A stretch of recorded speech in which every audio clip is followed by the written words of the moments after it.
you guys, I mean, like it can help you opening up your minds, and at the same time, you get more insights in what to prepare when you put this scholarship as your next scholarship goals. Yeah, whether this year or next year. But for your information, that this kind of scholarship is kind of different.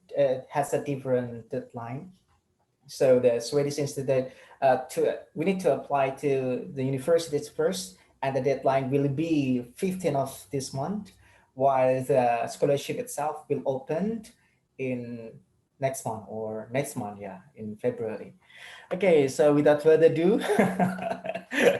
okay, I'd like to share you the, okay, but sorry, this one is host disabled participant screen setting. I couldn't share something.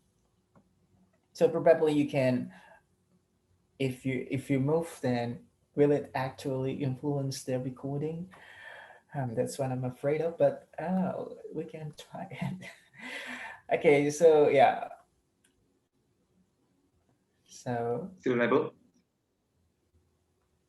okay, yeah, it works. Thank you.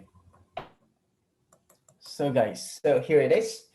Addressing challenges of developing countries in implementing five priorities for sustainable development goals. So I believe that we need to concern to with the condition or the fates of developing countries, since our country Indonesia is one of those developing countries.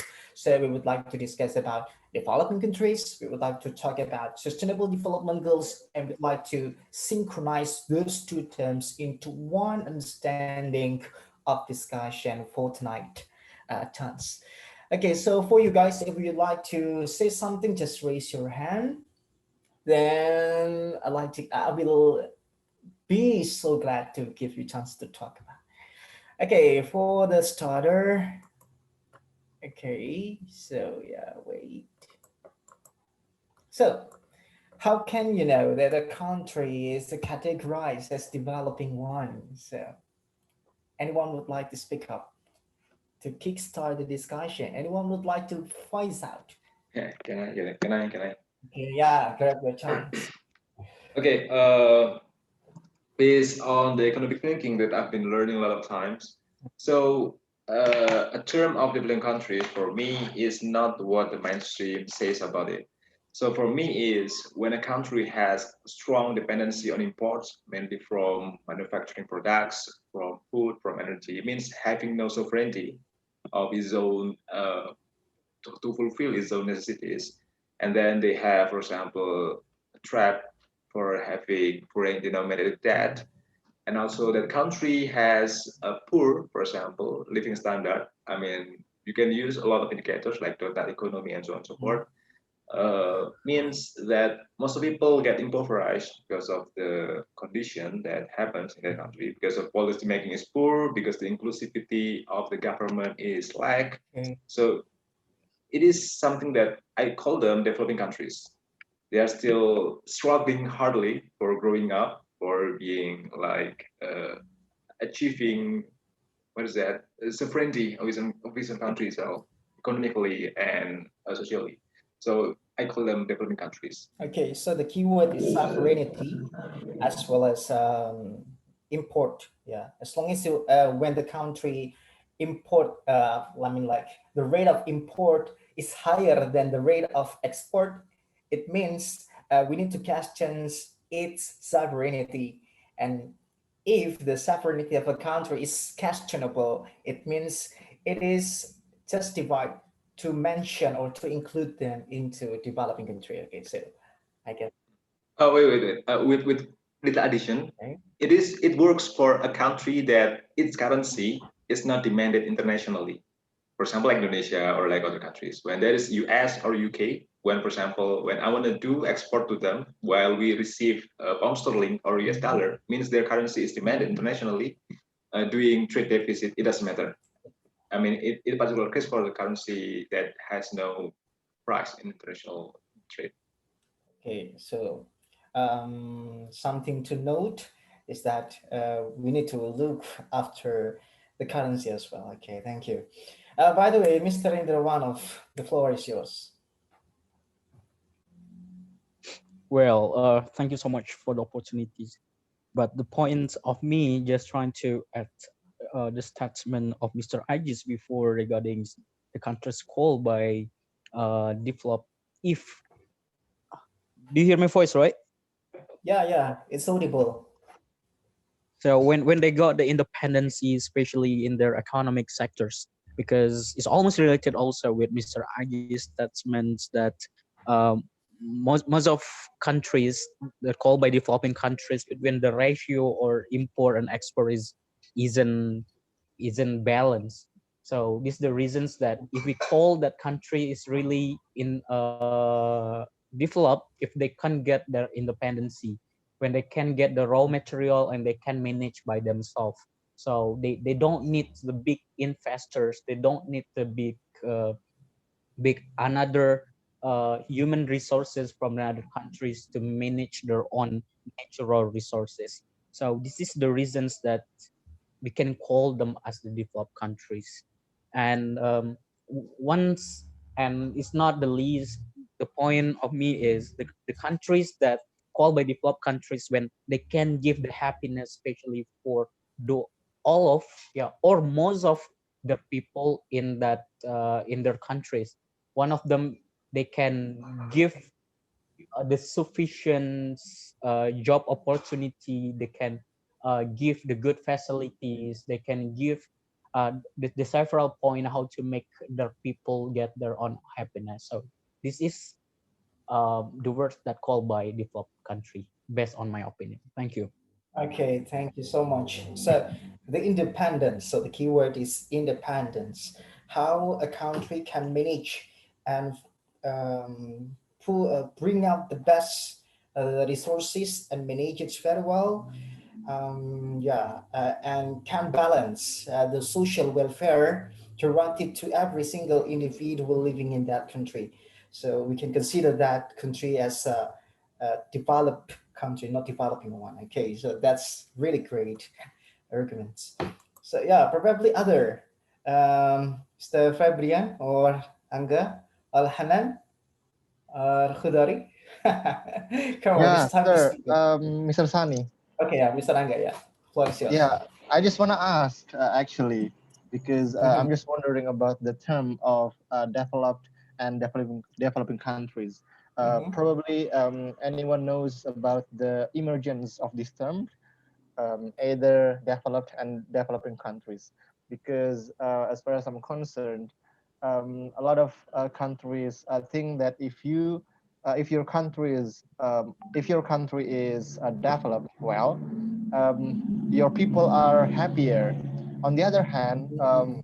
when I see countries like socialist countries like Cuba and other socialist countries, they are regarded as developing countries. However, as I see it, their people are more happier, even though they are developing countries, right? So, which means that becoming developing countries does not guarantee your country happier or more uh, prosperous than other countries which are developed.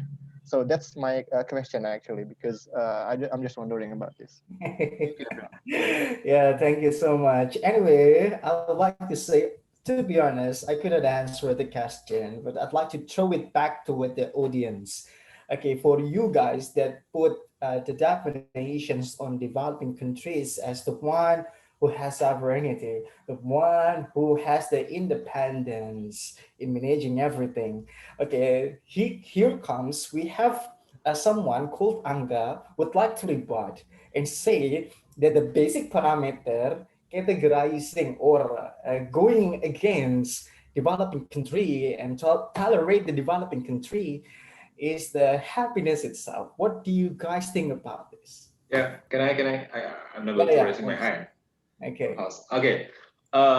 It is interesting because when we look deeply about the condition, I mean the inspiration, like social stratification in the world, we will see about global south and global north. Global north is colonizer when we could trace back the history. and global south is the countries that can be exploited. So those exploited countries now called developing countries, while the global north, like UK, Spain, or the US, they are called developed. It is like what we can see about the history, the relating about this term. But when this term is born out, I don't know who is creating this term. But that's my, I guess, linearity about the created history and about the evidence and about the, what is that? Hegemonic uh, term that always be used by the global north. Okay. Okay, interesting. Yeah, so whether we finally agree to say that those people can actually compromise living in developing countries as long as um, they can obtain what they define as happiness. But the further question is that in which kind of country we can actually find the high rate of probability every single citizen can earn their happiness is of course in developed country. So probably in developing countries, so many people feel happiness, but it's actually like how to say um, subjective arguments. I mean, like we cannot just apply it into a more holistic surface of opinion in that kind of stance. Okay, okay. Thank you so much, by the way, for the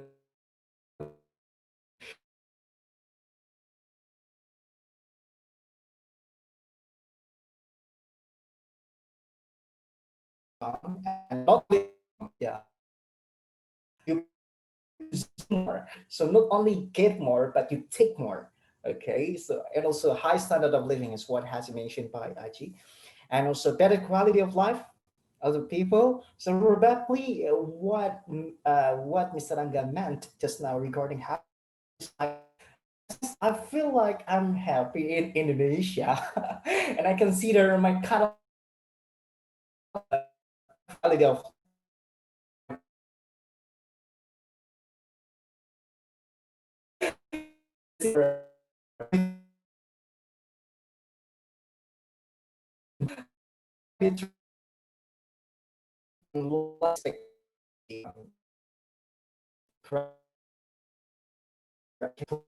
that Indonesia is not categorized as developed country because we have low literacy rate and less life expectancy and low infant mortality rate. So in developed countries, they have sex a lot, but they they prevent the mortality. Okay, the rise of mortality, so they have less children compared to developing countries. Okay. And that's why we know that there is a strategy established or imposed by the government in regard to having less children, or like keluarga berencana, the plan of family, something like that, and having something like condom or something similar to that to control the mortality rate. Advance in industry and technology, we actually stepping in these kinds of advancements, and low rate of growth of population is what has been said, low birth rate and death rate. So exactly developing countries is typically the opposite of these kinds of characteristic. Okay, so next one. What's your view regarding the least developed countries?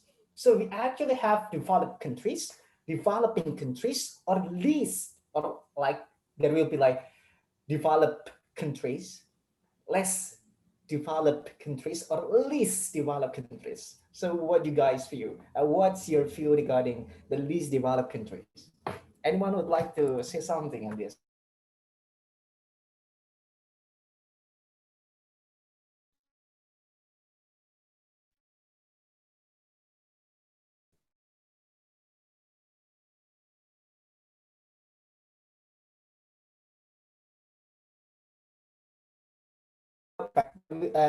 There is another type of classification. Okay, there is developed countries, there is less developed countries, and there is least developed countries. So, what do you guys think or assume about the least developed countries? That's the question.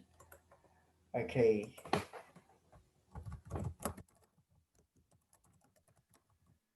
Okay, I don't know exactly what is the inspiration and distinction between those terms, but when I see the case of Indonesia, now US declared that our country is developed countries. Developed country, right? By the way, when we could see the indicators, like what you mentioned before, Mr. Sunny, we our people is like this, our education is like this, the condition is like a shit like this. We are, we are unable fulfilling the requirements to be developed countries, but because we have a lot of trade back then surplus with US, and then Trump say that, oh, you're a developed country, I will give you tariff as a tax when you want to export. I mean, when US want to import from you. And I don't know what is the real correct term about this. Maybe the other could answer it. Okay, so thank you so much for the response, by the way, Mr. IG. And anyone else would like to say something regarding this? Septia, maybe? The audio is not connected yet. Hanan, maybe Hanan. Would you like to say one word, maybe? Okay. Ordamos. Mr. Sunny, Yeah, yeah. Okay, Mr. Indre. Yeah. is this the least developed countries stand between developed and developing? So is the all it countries? Okay, so basically after this slide, there will be slide that will answer this question. So I'd like to give you chance to to predict what concept, what definition, what's proper definition in this list in regard to the least developed countries. Okay, Uh, a wide gap of inequality. okay, inequality. Okay, Hanan. Yeah. Okay, speak more.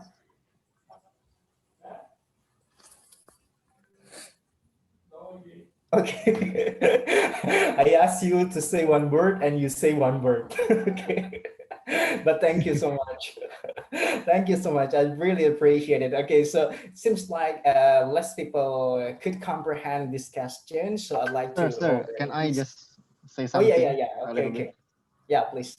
Yeah, but I just wanna comment Aj's perspective or Aj's statements beforehand, because I don't actually comprehend the difference between um, developing, the last, or the least, or the developed.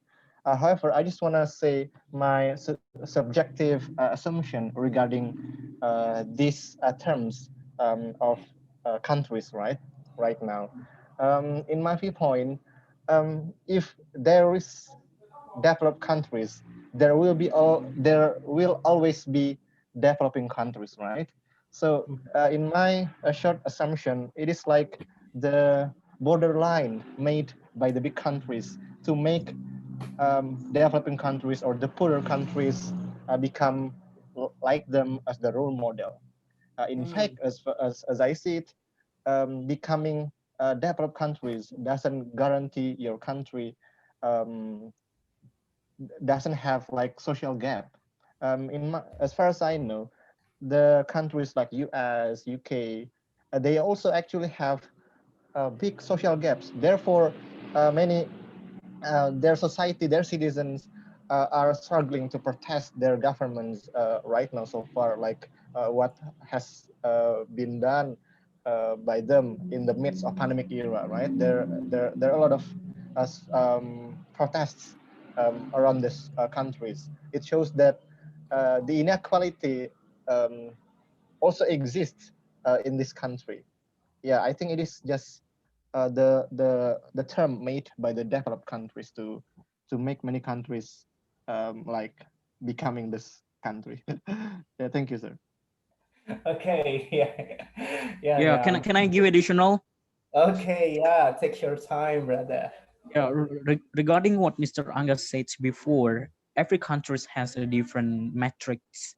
Yeah, one of them, if the country is like USA with his democracy, it will not determine that democracy ways also will be the positive thing for the several countries. It's like Cuba, it's like Russian and others. So regarding technologies too, there are the several countries that is really strong in agricultures that it will not make them have to um, make their country full of technologies. It's like what what happened in USA especially. So this is the reasons that I told and give in additional every countries has a different metrics that they are called themselves as developed and also developing countries. Even it's like the countries in Middle East, yeah, most of them, based on the data, only 62% of them that getting the good literacies relate with the several countries in the Europe that most of them also get that literacies, but it will not determine that the several countries in the middle is also called by developing countries because most of them also are rich, even though their country is not full of literacies like what happened in Europe exactly. So this is the reason that my assumptions that every country has a different metric, John. Okay, very good. That's really good. So different metric as well as categorization or classification. Okay, two things I caught from the previous statements. Now, Ahmad, take your time. Okay, thank you for this opportunity. In my opinion, they will be easily to be valued by the huge and big country because the intervention from the other country will be easily to give a huge impact to them, and their country will try to adapt with this condition. But yeah, but the problem will the citizen of that country can adapt to face it. That is my opinion. Okay. Okay. Oh, it's a very interesting. Okay, so now let's figure out what do we mean by the least developed countries. It's a list of developed countries that, according to the United Nations, exhibit the lowest indicators of socioeconomic development with the lowest human development index ratings of all countries in the world.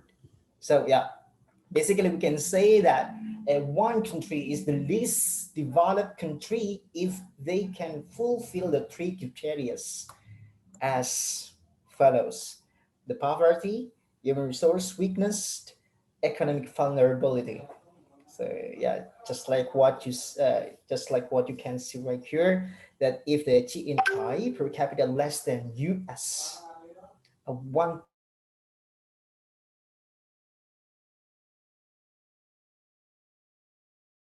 yeah, it's just like that. And human resource weakness in nutrition, health, education, and adult literacy. So many people unable to read, example, or the implementation of technology and education is not maximally implemented or applied. And also economic vulnerability, probably having a lot of debts, unable to how to say how to pay the liquidity of each corporation or the country's debt. Okay, based on instability of agriculture production, export of goods, like what has been said by Angie just now, surfaces economic importance of non-traditional activities, merchandise, export, and so on. Okay, so probably you can try to read more regarding this term in the following discussion. Probably anyone would like to discuss about this. Okay. Okay, so this is the map that like to say regarding the difference of country classification. So we have right now advanced economics. So yeah, based on this map, it's not about the develop or developing, but the basic parameter is the economic power. Okay, so the advanced economy we can say like it's dominating by I don't know because I I do not remember or memorize the name of each country in this atlas or in this map. But probably you can guess as your own way in transition, yeah, from developing to develop. We can say probably like in South America, less developed. We can say even Indonesia include in this classification, while the least developed, mostly Africans and that one at the corner is Yemen.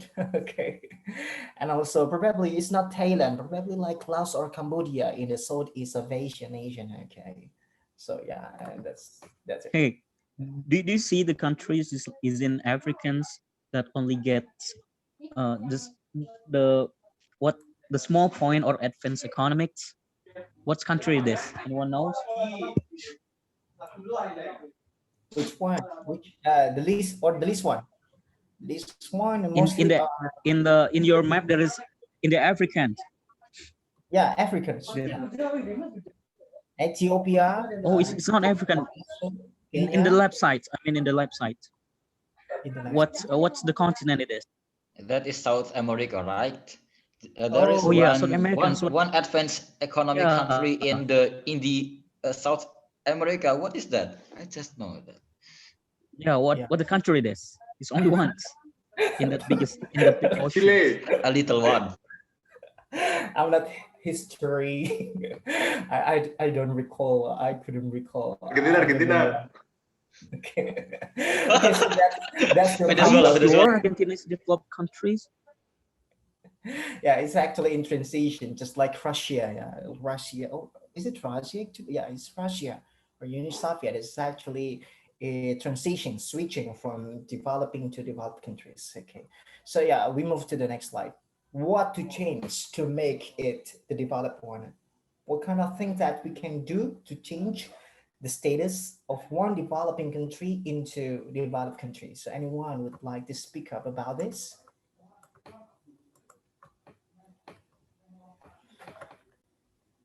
Can I? Okay, take your Uh, I, time. I just want to tell or explain actually my Mhm. blog. I mean the core thinking on my blog.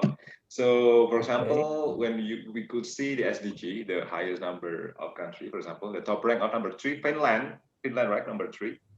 Uh, Mhm. it has number three. The point is so high then compared to US or our country. But when you could see the carbon footprint, it is 13 metric tons per person annually. The sustainable one is only 7, while China only produces 2 per person. India, oh sorry, China 7, India 2. So in this case, when you could see about the core problem of this concept, I mean, uh, there are separation between development as a development infrastructure, education, so on and so forth, and then the sustainability for ecological and so on and so forth. So only 3 indicators from number 15, 20, 12 until 15, that tells you about the ecological understanding of that. For example, for a country like Finland, when Finland developed because of building infrastructure a lot, while they are not thinking about the sustainability, about the ecological aspects, so it can achieve the high score compared to, for example, China, which is supposing to have more sustainability of its ecological perspective, ecological score than for development score.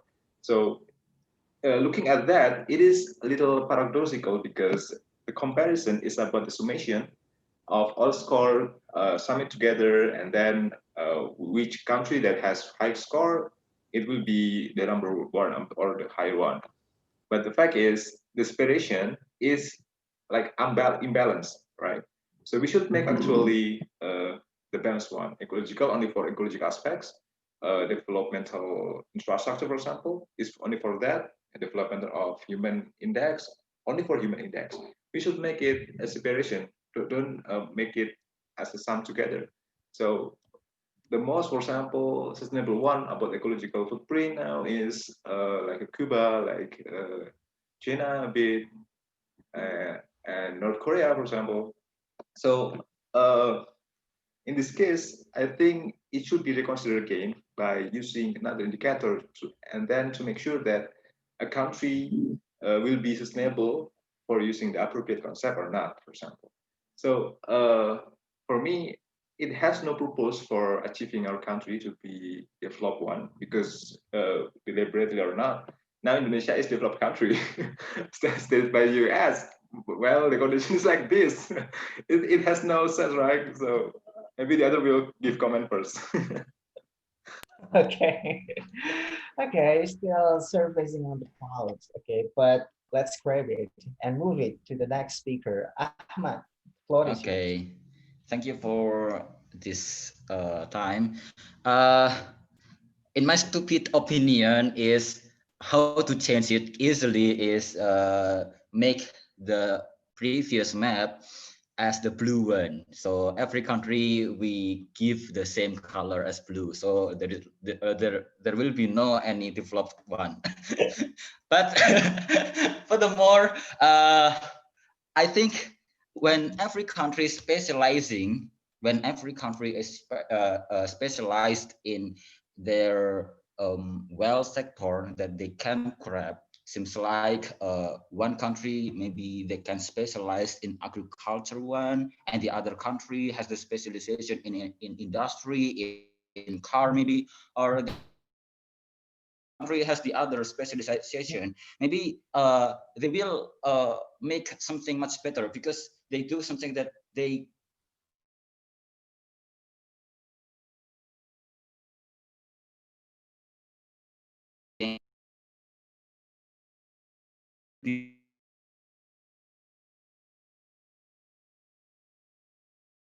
Actually, stupid but smart opinion at the same time. Okay, so I really appreciate that. So yeah, the focus is on the word specialization, but the question that can rise from this one word is that is specialization the best strategy that is actually implementable for every single developing country to change their status to the developed one? Okay, but let's save that. Let's move to Mr. Indre. The floor is yours.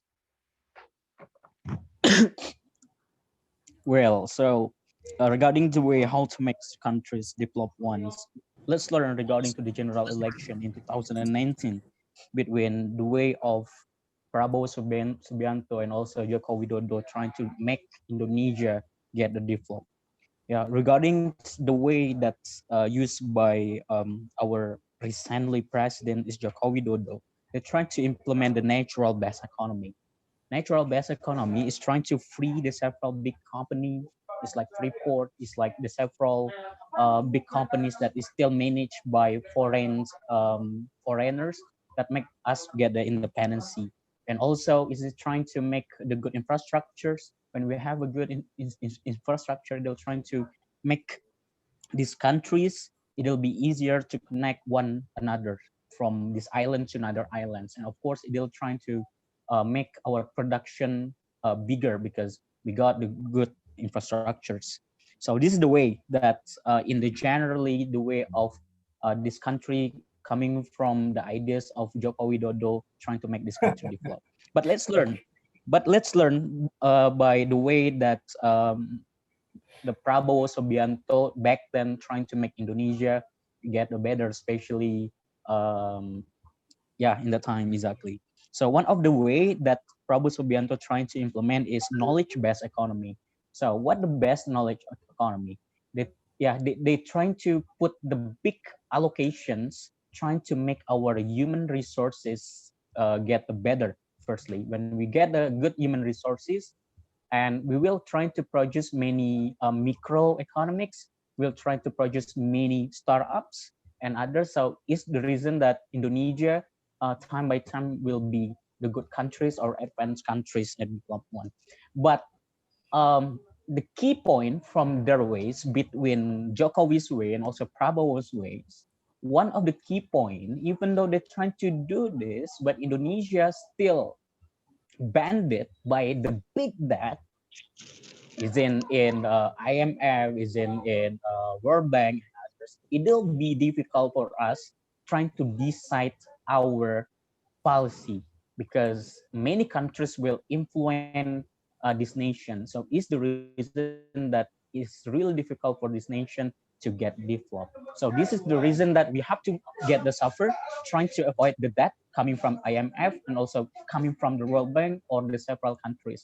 We don't want what happened with I forget the countries that has been helped by Bill Gates, maybe Aji or Anga or the several of you knows. They got the collapse because they lent China's money, and yeah, it'll make them get the disaster. So these are the reasons that this nation have to be out from the debt, how to make the policy, every policies that Indonesia make, other countries cannot influence it. So this is my point. Okay, so thank you so much. Okay, so basically it's like build infrastructure and empowering, giving equal accessibility to raise the quality of human resources, harming the financial crisis. Okay, so thank you so much. Next one, Damos, the floor is yours. Speak up, please.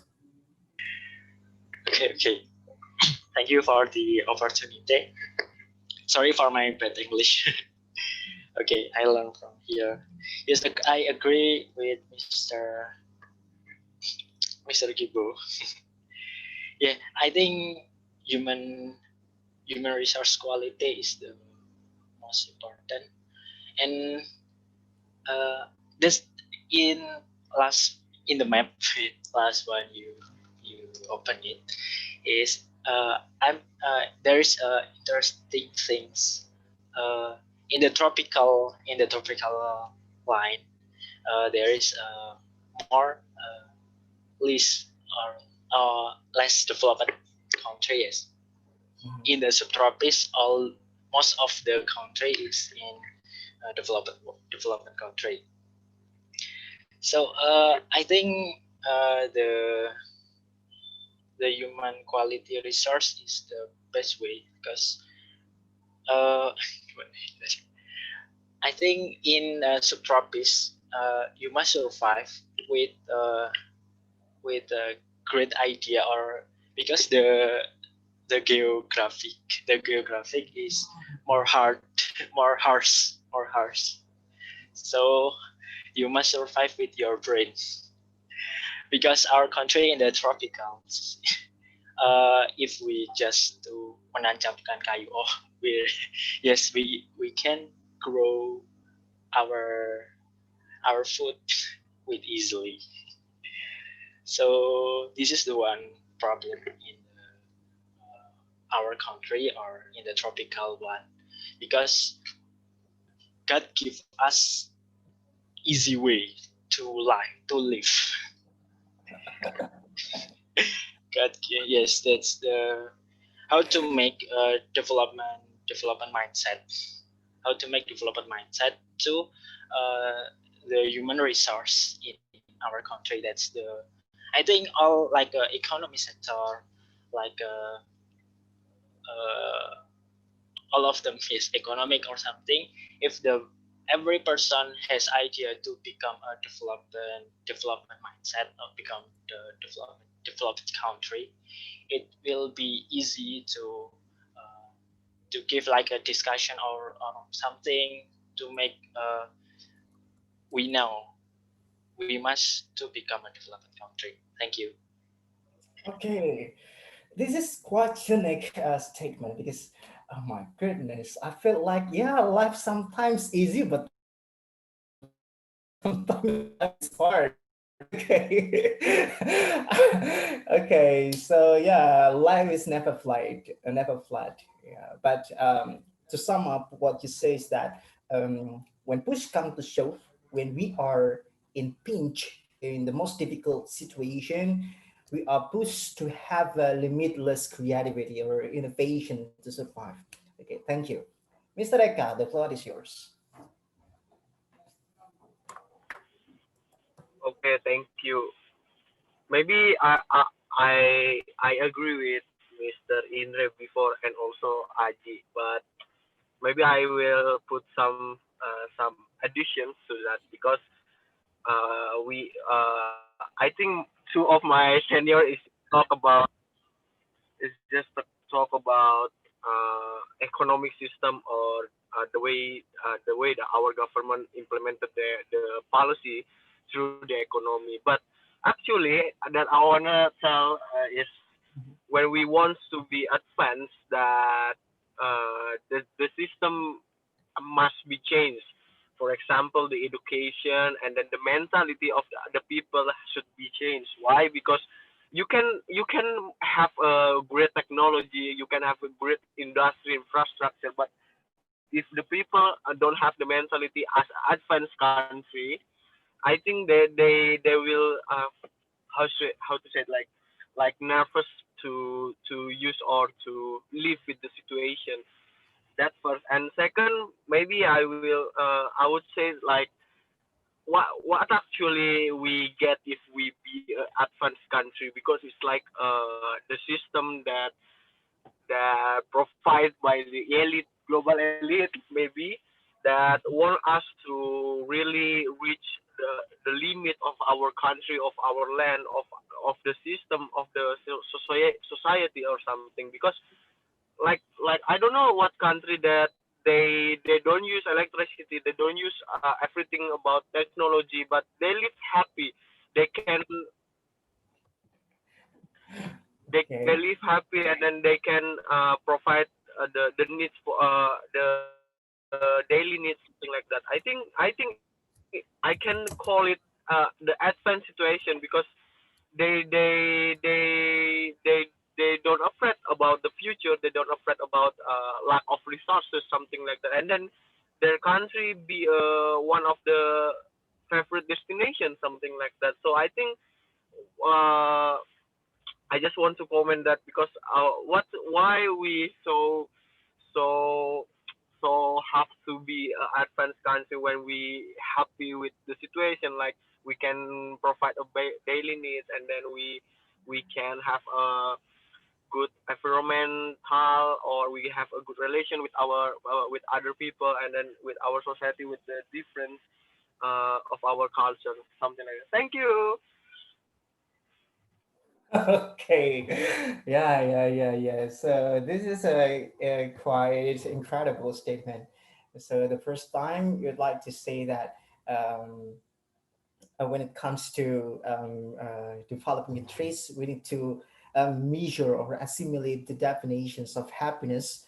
When someone becomes happy, no matter disrupting atmosphere around him, it will not become something bothering him because he actually can enjoy. So satisfaction might become determining factor in whether or not developing term is necessary to be included in our dictionary. Okay, thank you so much.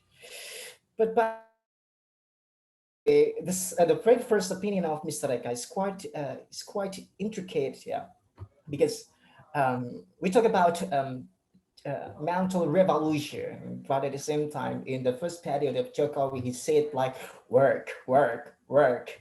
Maybe I'm work. Okay, so what's the connection between work and mental revolution? Okay, mental health is something incredible as well. Okay, but it's probably for further discussion. Okay. Okay, so the next one here, five common characteristics of sustained high growth. So if we want to change our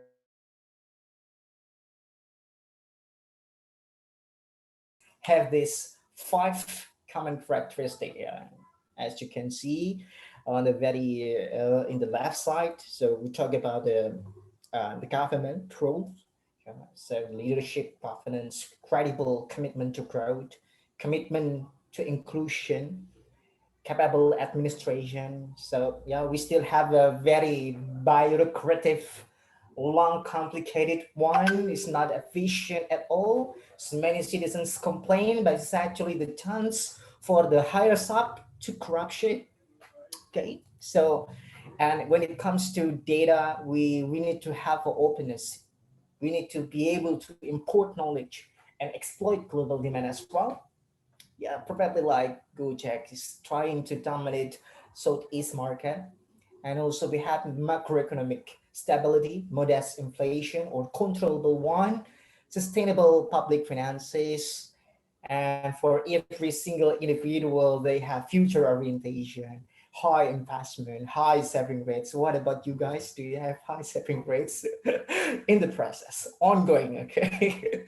Market allocation also something to determine, and prices guide resources. Yeah. So from supply and demand, raw materials, managing into the final output or final outcome, final product, it has to be in the most economic prices possible. And also resources respond to prices. So there is like coordination, there is like how to say familiarity that connect between resources and price, so that it can trigger people to have not only earn so much money, but so the same ability to consume more. Okay, Mr. Andre would like to say something. The floor is yours.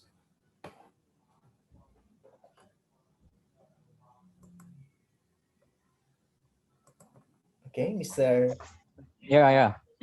Well, uh, I just wanna try to help my presidents before regarding to um Mr. Sunny's question regarding mental revolutions and the way of this country is trying to develop. So yeah, because I am tonight as the supporters of Mr. Joko Widodo. So this is the reasons that I would like to give the several statements that related with your biggest question regarding the mental revolutions. So let's talk about it.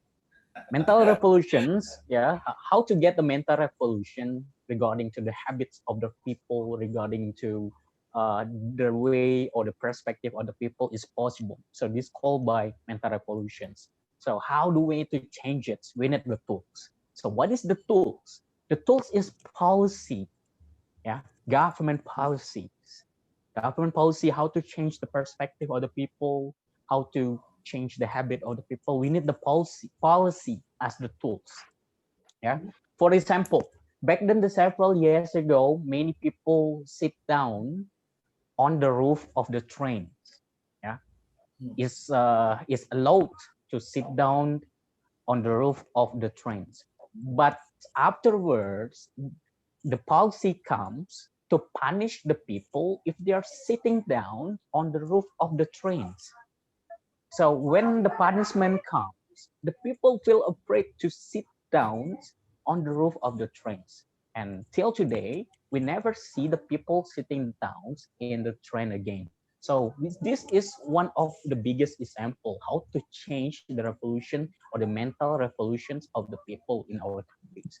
But the question is, if this government of this country giving the healthy policy to the fit one? This is the question. Because the policymakers until today, they still become the peoples that what the peoples that doesn't have a feeling, yeah, because they still have a big need that they have to fulfill at the first is as their priorities. So this is the reasons that today we need the government or the people that stand as the policymakers that really know about um, how to change, how to give the good policy for our nations without trying to make it different between one another. For example, it's like what happened with the minister of the social right now in the constitutions. If there is the government doing the corruption, especially in the disaster time, it's like what happened today in the pandemic situation, they should get a death sentence. But you can see on how until now there's no the sign that said that punish this man have to get a death sentence. So this is the reason that the big constitution it can be changed, even though yeah in the government era today. So this is the reason that it's really difficult if the policymaker is unstable like this. This is my point. Okay. Can I? Okay. Yeah. Okay. Yeah. Please. Okay.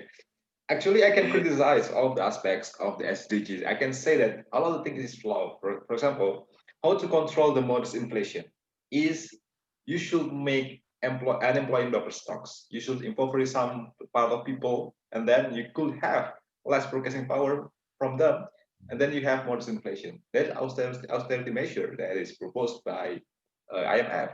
The fact when you want to have zero inflation, zero interest rates, when you want to borrow 100, you should pay only 100 also. It is, you could just add the banking reserves without you drain it out, whether you trade it as a treasury bonds or as a tax. It will increasing the reserve, and then the interbank lending will be zero, will be falling to zero, and then you have zero permanent interest rates, and you have no inflation.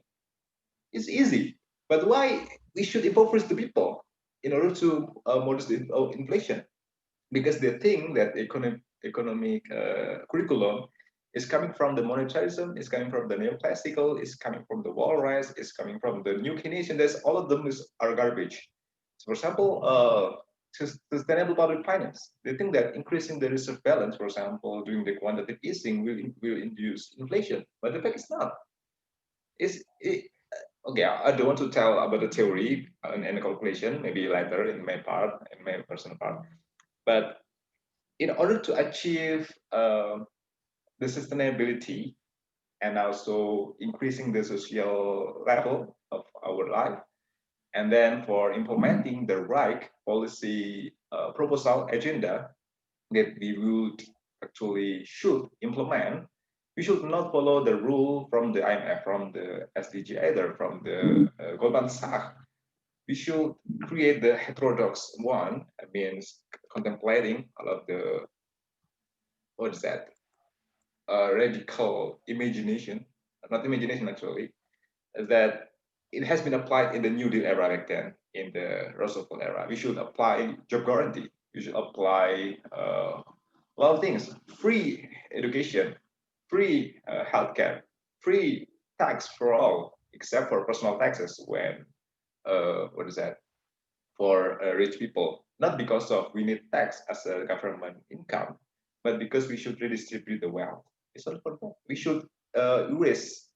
I mean, the tax actually has a lot of function. For example, incentivizing some certain behavior. For example, when you're a company that increasing the carbon footprint of our country, I will give you a higher tax. When you're using renewable energy, I will give you zero tax. For example, like that, we will achieve the sustainability. For understanding this one, for as a basic thinking, we should understand first about the sovereign government is currency issuer. When I issue money, I have no solvency problem. I have an insolvency problem. I will not going to bankrupt because I'm the issuer. You're the user. You can go bankrupt, but I'm not. This is the way we should change the awareness of the people. And then after the policymakers actually knows about this one, they could implement the right policy agenda without thinking about how we can pay for it, but how we can utilize actual unutilized resources. But the fact, it could be only implemented when the government, I agree with people, is having inclusive characteristic. When, for example, this thinking is being spread to the policymakers now, when the government is extractive, they will do corruption as much as possible. Okay, but it should be what Angga always said, started by the grassroots movement, and then winning the jure and de facto political power and sitting the existing the policymaker, and then implement this proposal. And it is how do we achieve the sustainable prosperity for all. Maybe I just want to give that brief point because we should think the new concept more than SDGs. Can Thank you. can I add? It's only 1 minute. Okay. Only Yeah, 1 minute. please. Yeah, regarding what Aji's statements, I really giving a big support of that. For example, when we try to implement the renewable energy or the healthy energies to the people with the nil tax, many people will try to use that renewable energy. But the biggest question is the countries strong enough to to oppose the cyber oligarchy coming from this country. It's like the oligarchy that manage oil and gas. So of course they will get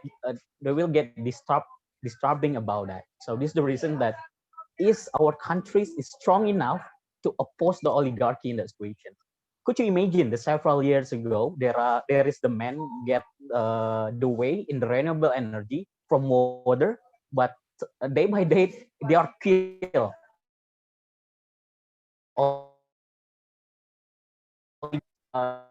they're coming from the oil and gas. This the conspiracy or the news is active. So this is the reason that I suppose that our government should manage our own oligarchy is not oligarchy manage our nations. Okay. 1 minute and 10 seconds. Thank you. Of course.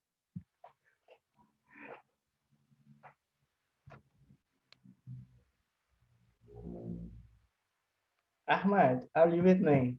Are you with us? Ahmad Fatullah Afida Putra. Okay, seems like okay, he was off. So what I caught from the explanation from these two people before me and before me talking is that we need to secure stable hires up. Okay, so the policymakers need to make a very decisive policies that can be implemented, while at the same time they have to have a different radical approaches that can increase the well-being of every single citizens. Okay, so thank you so much for the opinion given. So I'd like to encourage for any one of you that did your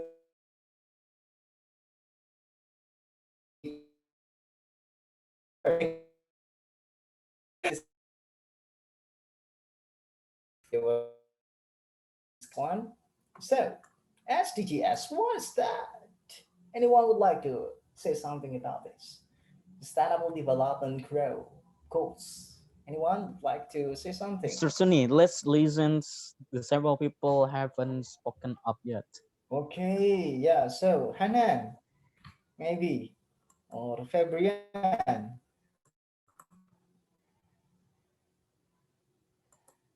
Okay. Wahyuni, come Yeah, on, speak Wayuni, I up. miss her voice so much. Come on, Wahyuni. Yeah, what do you know about the SDG? Okay. Okay, hello. Hello. Good night, Mr. Sunny. Okay, well, Hi, nice. I'm sorry. I'm not really follow this webinar. How to say it? This discussion. But for the SDGs, what is that? Well, SDGs is the abbreviation of Sustainable Development Goals. So this is I think it is from UN developments. I'm sorry if I forget. This is the way that the people, no, the organizations tend to make all of countries can reach their sustainability from several focusing groups such as economy, and then agriculture, food security, climate change, and others. Okay, that's all from my view about SDGs. Okay, thank Not you my so speech. much. I really appreciate that. Thank you, Yoni. Thank you. All right. Okay. Yes, Well. so briefly, SGDS is yeah, something about this one is the picture you can see on the screen. There are 17 goals that should be developed and should be sustained. And what is exactly SDG? So SDG is like also known as the global goals. Yeah, it's adopted by United Nations member states in 2015 as the universal call, the call of universe to action, ending poverty, protecting the planet. Okay, so we have deep concerns to the environment and ensuring the enjoyment of all people. So everyone must be assured for their peace and prosperity by 2020, by 2030. Okay, I'm sorry. So yeah. So the next question, despite knowing that the 17 SDGs are integrated, so we cannot just focus on one thing and forget, abandon, ignore the other ones, but they are integrated. So one relate to another. They recognize that action in one area will affect outcomes in others, and that the development must balance social, economic, and environmental sustainability. So what goal, according to you, were prioritizing among the 17 and why? Okay, so please open menti.com, yeah, and use the code 83857.1.8. Okay, please go to menti.com and please rank, yeah, enter the code 8385718. Please rank, yeah, what kind of in your opinion, from the 17 goals, I only put 9 goals, but please prioritize.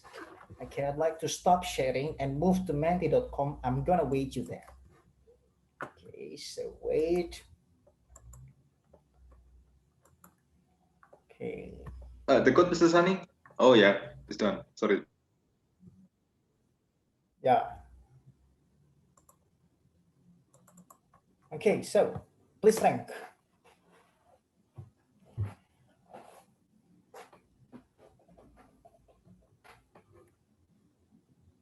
I still didn't find anyone that would like to say something regarding this. Okay, the code is 8385718.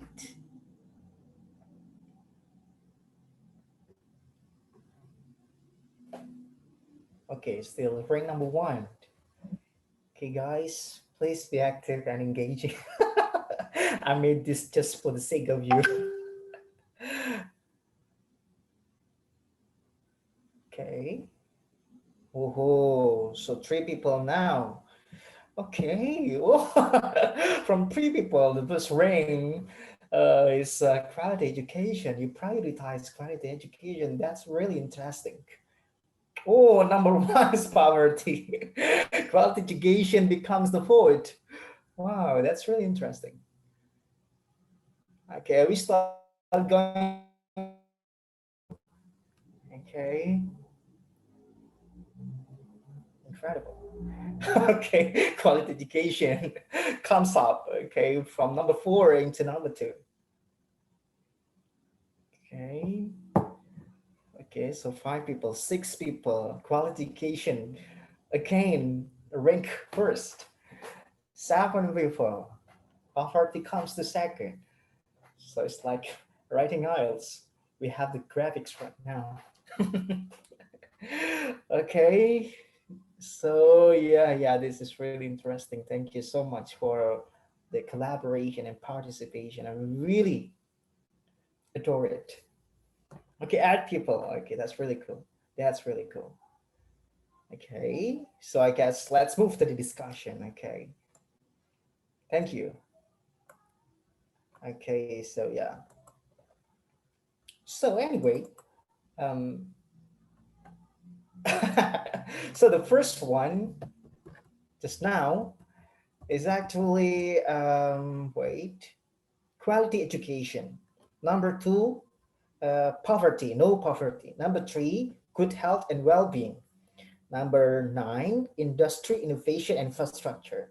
But to be honest, yeah, based on sopac.com, it is said that yeah, focus on finding of the SDGs is heavily weighted toward more well-known global issues like ending hunger. So it's not not quality education, but ending hunger. Yeah, but after that, achieving quality education for all, SDG number 4. To date, up to now, from technology to resources, this has been a slow process. I mean, like ending hunger and increasing the value of quality education is still a slow process.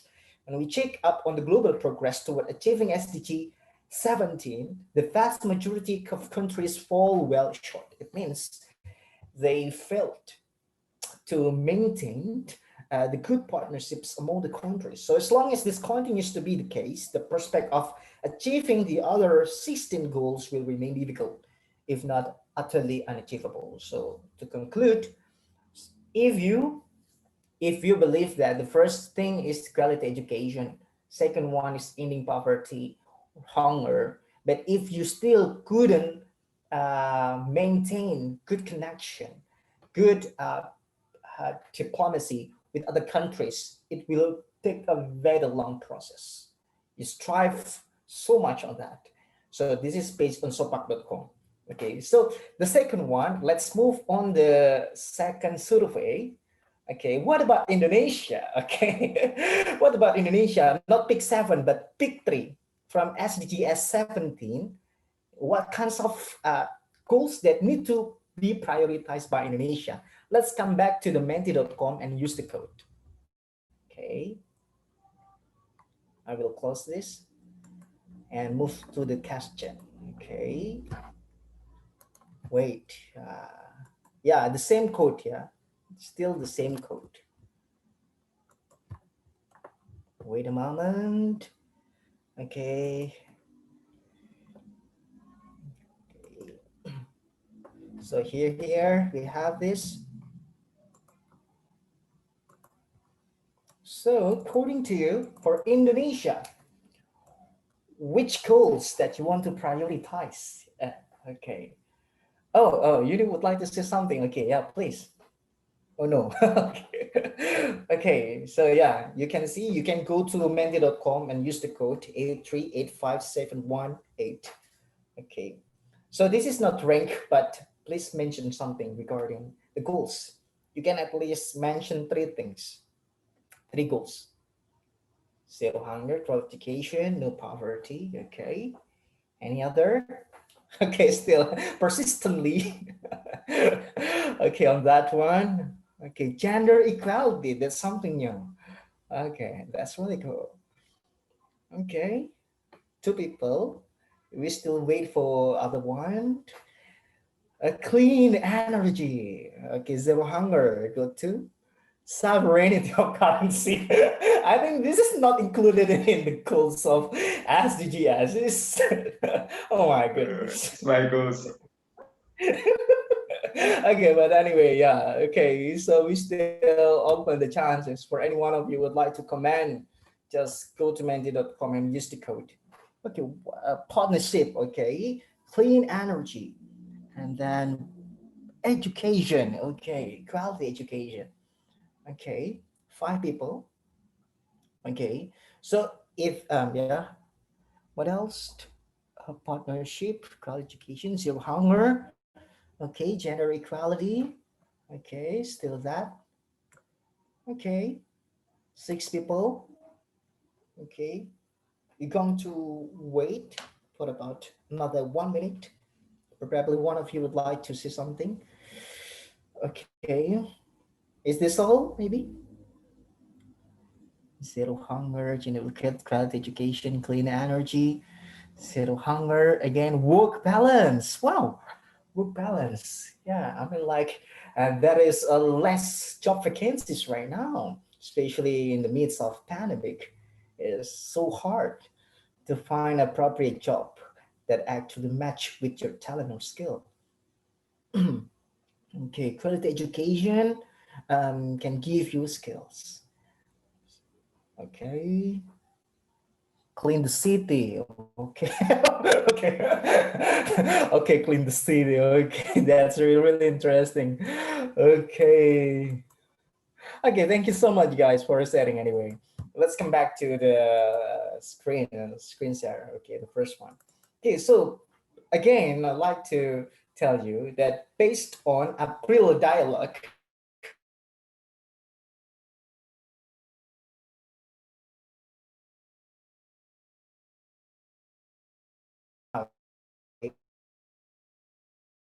consumption and production, and I live on the land, and that's comes well-being. Probably it's related to mental being. Okay. Quality education. So for you that said quality education must be included, yeah, you did great. Clean water and sanitation, yeah, clean the city by providing water and sanitation. Okay, that's good. And the last but not least, partnership for the cause. And that's why we cannot just blame the governments, because they try to maintain a balanced connection with either America or China or USA or Korea, Latin, or any other big countries, because yeah, because they consider that the SDG number 17 is something so crucial. Yeah, because when we have those diplomacies, we can actually get an access to their technology, to their science, to setting everything they have. Okay. Okay, so I didn't read the chat so long. Okay. Okay, guys, so let's move on to the next slide. Millennium Development Goals ring a bell? When you heard this kind of term, do you know? Do you ever heard? This MDG, right? MDG. Yeah, MDG. Yeah, I know. If you would like to shorten it, yeah, it's not SDG, but MDG. Anyone know about this one? This term? Okay, raise hand, guys, if you'd like to speak up. Ikvina, Nareta, maybe, or Eka. Oh, Dini, yeah, please. I think MDGs were the previous goals that the United Nations had before they proposed the SDGs that were only like 8 probably, if I'm not mistaken. Okay, cool. And that's exactly hit the spot. Okay. Yeah, so here. So there are 8 Millennium Development Goals. So it has to be achieved in 2015. And afterward, it is continued by the establishment of SDG, Sustainable Development Goals. So we have also the same thing, but with a little bit different narrative. Okay, for example, like eradicate extreme poverty and hunger, achieve universal primary education, and so on. Okay, so it's just like basic insight for you to think about. Okay, so this is the actually the pivot that would like to connect all everything that we have been discussing before. So based on the Yonglong Rule et al. 2050 proposed there are 5 priorities in underpinning the implementation of SDGs. Is there one of you that know about the 5 priorities? Okay. Seems like no one. Okay. Nareta, Eka, Mr. Angga. Okay, so yeah, probably something new, guys. It's not about goals. So yeah, I need to tell you about this. And after that, we can actually discuss. Okay. Who is Lu? It's uncle of Haji. Okay, so 5 priorities proposed by Yonglong Lu et al. Are here as it is highlighted.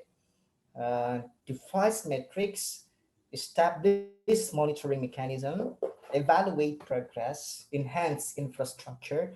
So yeah, Mr. Rakibo that suggests that we need to put priority in building infrastructures that is also included actually, and standardize and verifying data. So let's discuss one by one. So the first one is about devising metrics. So in order developing countries to be able to raise their quality to become developed ones, they need to have the core. It is informational tools. Okay, so we need to we need to have the ability to read something in quantitative. I mean, like something in number, and that's why we need devising metrics. Okay, so based on this, we can see and read that there is a designed set of practical indices for goals, targets, progress monitorings, indicators that can be prepared for tracking progress on each of the SDGs. So basically, we need tools that become the metrics that can quantifying all the progress that have been achieved so far. Okay, next one. establishing monitoring mechanism. So we need mechanism. We need something in the process that can be used to monitor, to do some surveillances, okay, like potential inequality of countries' position. We can just portray it. We can also tracking progress. This metric. Oh my goodness. Yeah. Next one, evaluating the progress. Okay. So enabling countries to meet the SDGs within the time frame. So we need to have uh, countermeasures to evaluate the progress to make sure that for every program established by the government can be achieved in the due time. Okay, so that's the very short definition or explanation in regard to measures to evaluate progress. Next one, problems for enhancing infrastructure. So what we lack of the most is that support networking, high performance computing, and the use of GIS, lack of manpower to operate, and supporting database management system, absence of policies regarding infrastructure, and especially in developing nation and underdeveloped nation will become indicators of the inability of SDGs. It's like probably like omnibus law, where there will be the abolishment of the status quo infrastructure policies. Yeah, that makes it even worse, just for the sake of grabbing lots of interest of the potential investors. Okay, next one, standardizing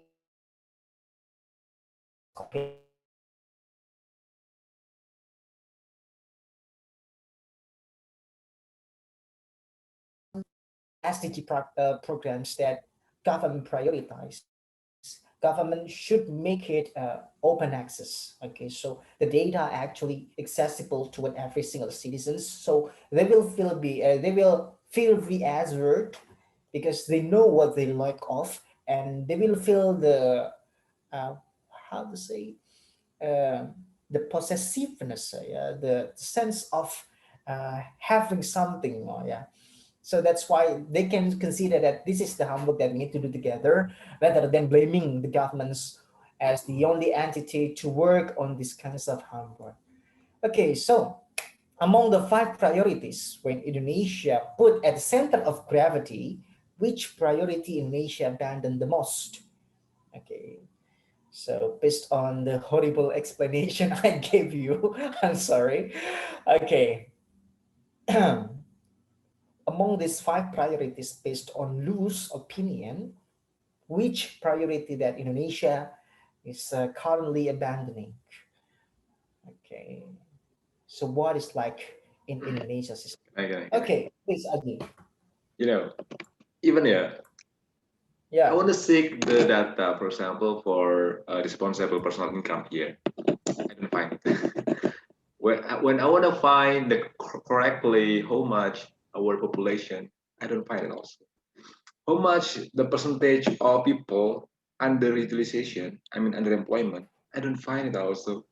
You know, the data, I don't want to tell about the others, but it is the important one. Before we create policy, for example, before we create such as a proposal agenda, we didn't find the data. And then how we could do that? How could we propose a proposal? We are not having the data, you know? You could check in Treasury, you could check Treasury is Kemenkeu, Ministry of Economy, BPS, and also others institution here. I don't find it. I find it in World Bank.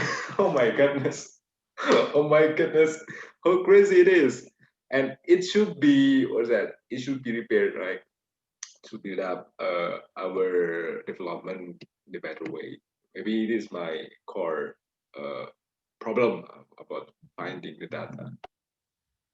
okay, so the core problem you see is that standardizing and verifying data. So yeah, is the poor ability of the governments to handle these tasks and provide the major materials that ready to be accepted by all the society. Okay, that's something that Indonesia currently abandoned in Europe. Okay, next one, Eka. Okay, I agree with Aji too. The data is the real problem in Indonesia because just like he said that when we want to like find or prepare for the data, the government doesn't have, and it's still don't update it. Like I need the data for my thesis, for example, and then the data is just like the data from 2012 or 2013, something like that. So I think it's the basic one.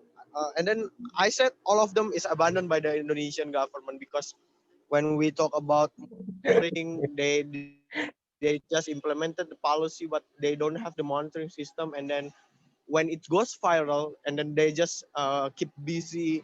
It Ah, looks yeah. like they're working, and then evaluating progress also. When Jokowi said he had a target 7% for economic growth, and then there are a trade war between US and China, and then he just changed the target, not evaluating the program or evaluating the policy, but he just changed the target. It's like a simple thing that I can do too, but I don't know. Maybe because Indonesian, like they actually have a target or have a goals according to who in charge, who have the power, or who is the ruler, something like that. And when we talk about infrastructure too, that we don't. I just don't want to talk about the physical infrastructure. Maybe also about the internet infrastructure or digital infrastructure that we want to, like for example the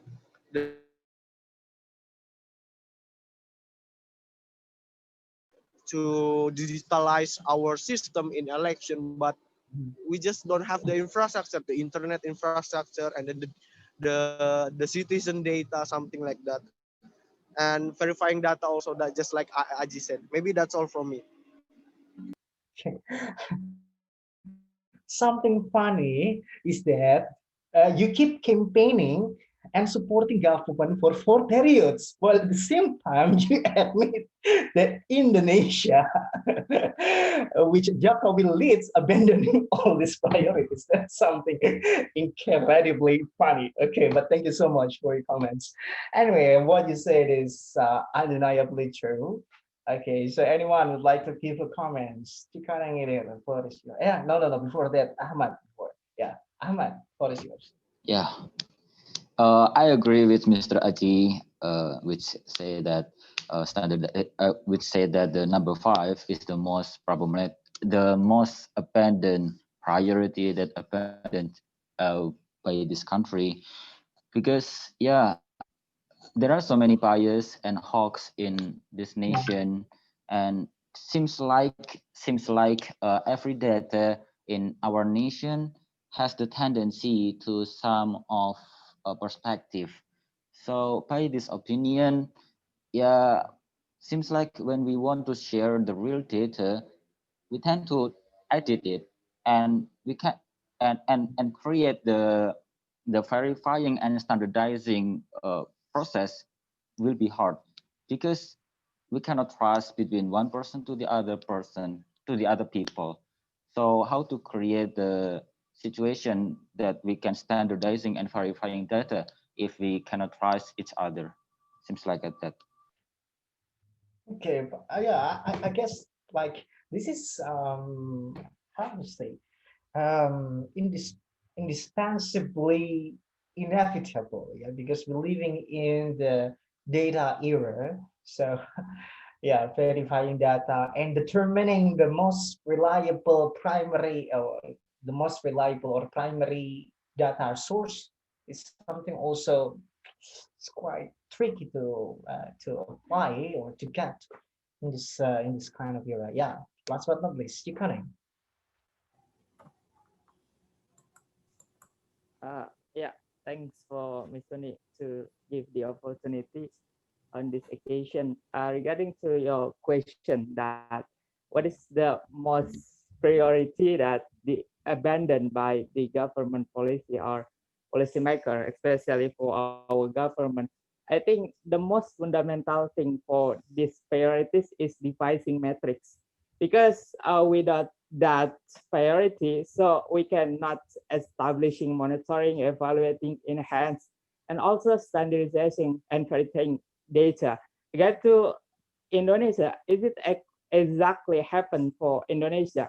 If we look at the SDGs as the long term of the United Nations, so SDGs also can be implemented to Indonesia. How we can imagine there is Nawacita as the first term of Jokowi era, that it is like the SDGs for Indonesia based on what there is kind of apparatus that the Jokowi will impose to their government policy. But if we look at the short term, like especially in this condition that is really happened for novel coronavirus outbreak, so we find many problems, especially in pricing metric, and it stipulated by the new Minister of Health, Budi Gunawan, that mentioned in Mata Najwa, how the data is so many problems in Indonesia. We cannot give what exactly our policy should be implemented in our society when we cannot find this data true or well to implement the policy. And yeah, and regarding to this situation too, it's really interesting because in the other hand, although there's a lot of negative for Indonesia, but I appreciate a little bit for the government, how the government can maintain how our currency is stable, especially for the economic minister, that unfortunately we don't have um, the work balance at our job sector, but our currency is still stable. I don't know what is the recession will to Indonesia, but I little bit appreciate for that. And yeah, devising the data it should be crucial.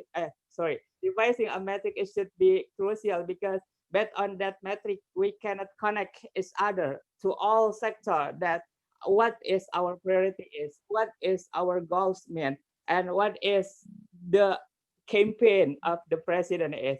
So devising a metrics can be evaluated and also can deter or prohibit to the corruptor who will take the advantage from the bad data or the bad metrics. The perhaps if we have the good metrics, so we can prohibit or we can reduce or diminish the corruptor, because sometimes the corruptor is not only a bad person, but also it seems like it really happened to the ex energy minister Dahlan Iskan, how they chance to give the subsidization to the society based on the real happen data in the field, not based on the data at the computer.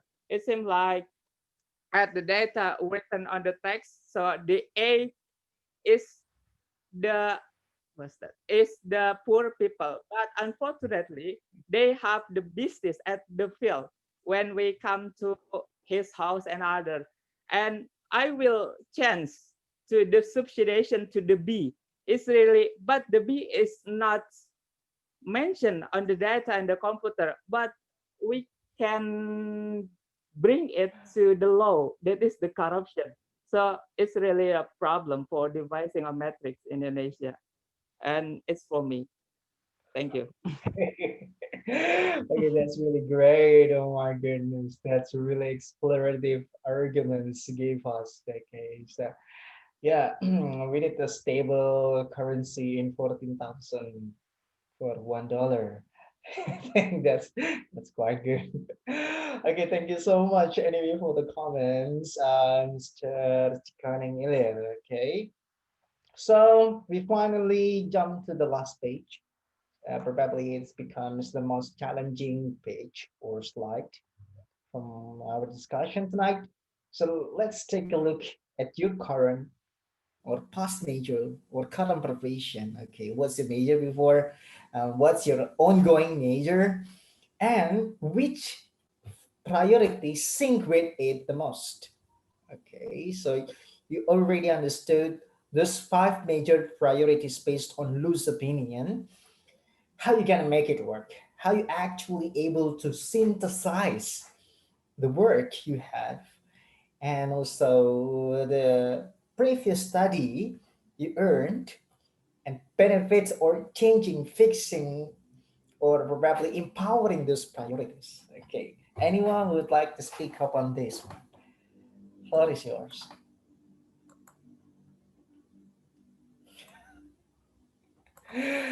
Okay.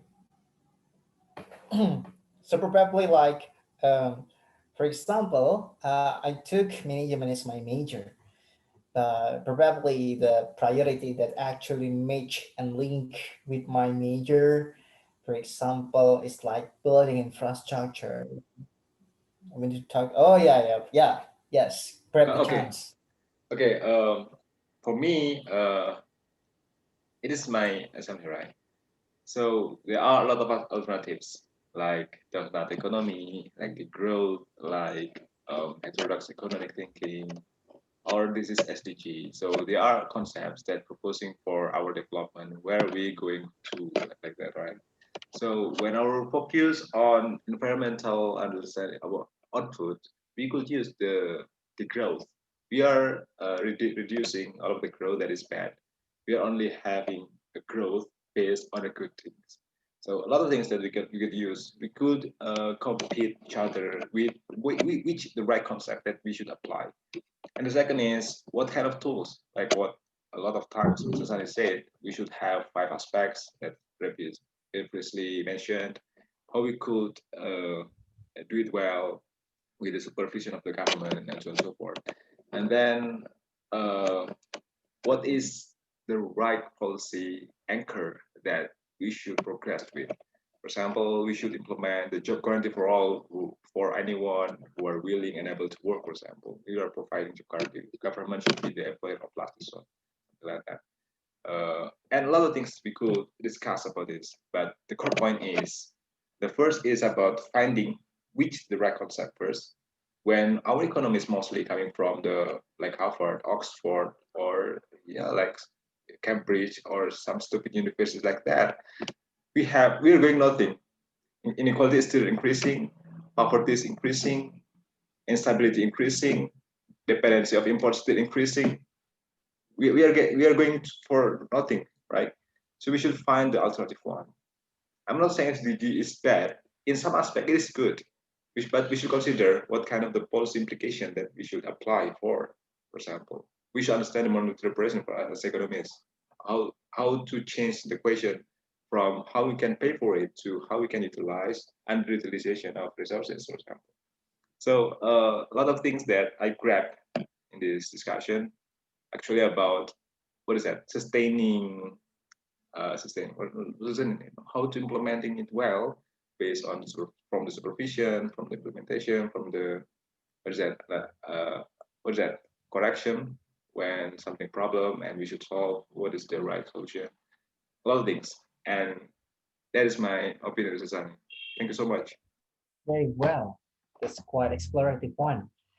Okay, intriguing indeed when we talk about connecting the ability to survive when we are actually in pinch or in a dire circumstance, when there is nobody would like to pay attention to the case that becomes the complaints of almost every people, every citizens in our country.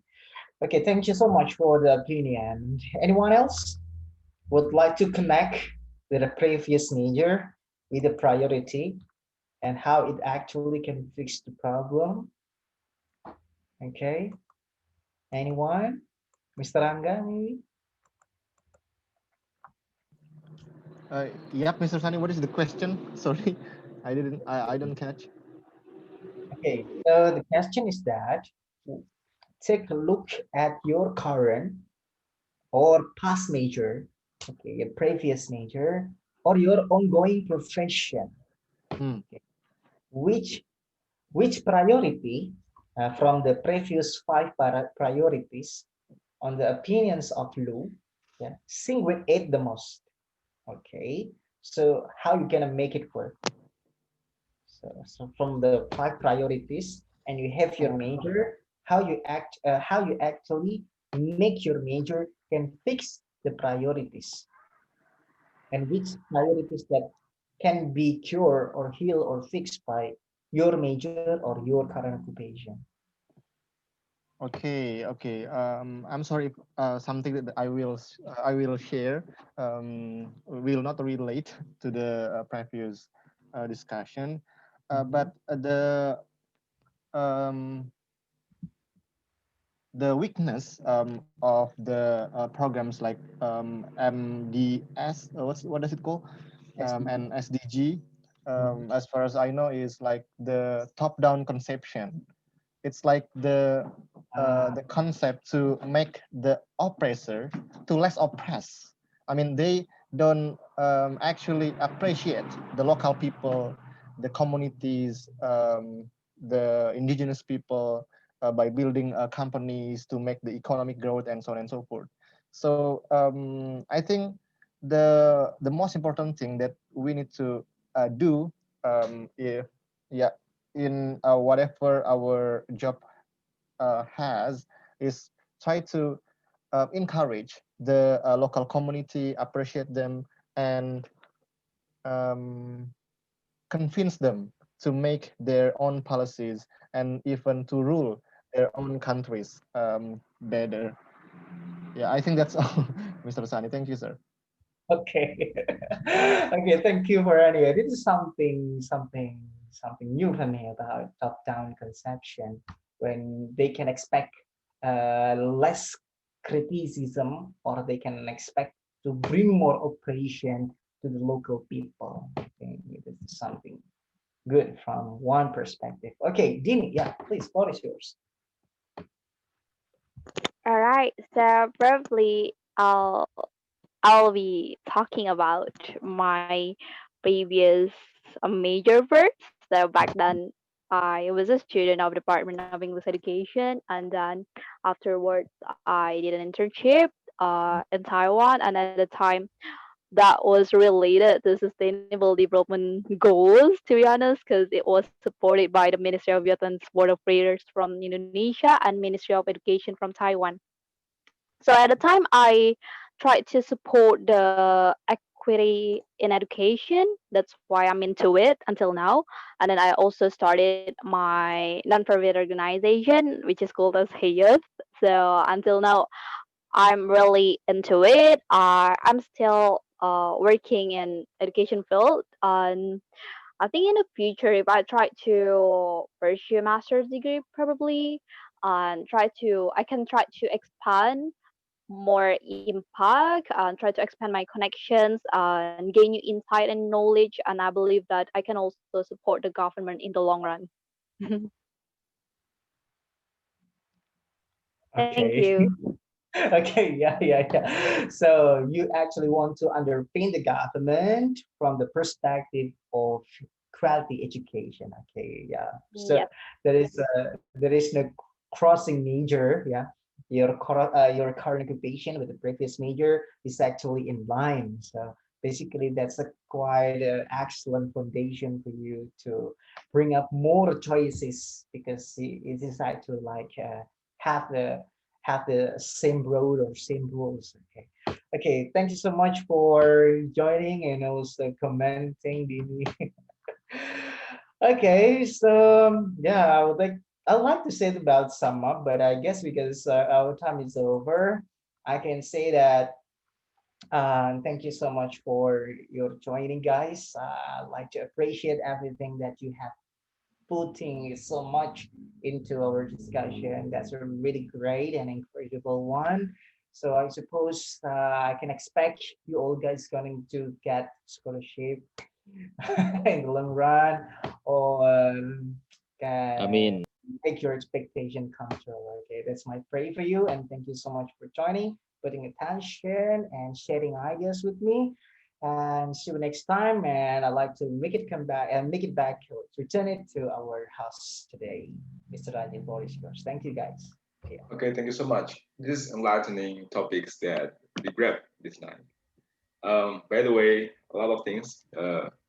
We appreciate that share of thinking, especially about the problem that we have in the country about implementing SDG, right? We have all the problem that you mentioned, five problem, right? The data and so on and so forth. However, actually, I just want to share something, advice to myself and to the others. I was learning from Mr. Sani back then. When you increase your output, your input, you will increase your output. When you increase your reading, when you increase your listening, so on and so forth, your practice will increase your output, your writing, and will be very well. However, before I close this discussion, can you share first your own photos, your own camera, guys? Turn on your camera. You will take the photo. After that, we take one or two pictures before we end the discussion. Miss Ranga, where's the picture, Miss Ranga? Miss Rapida. Miss Rapida? Yes, what? Yes, open your camera, right? Miss Ranga, Yeah, can you? I'm opening my camera now. Can anyone open the Smile camera? and shine.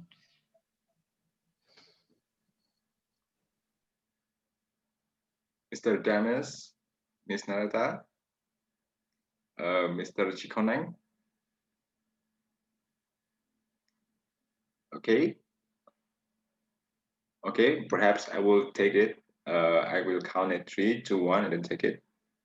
Please share your smile, guys. 3, 2, 1.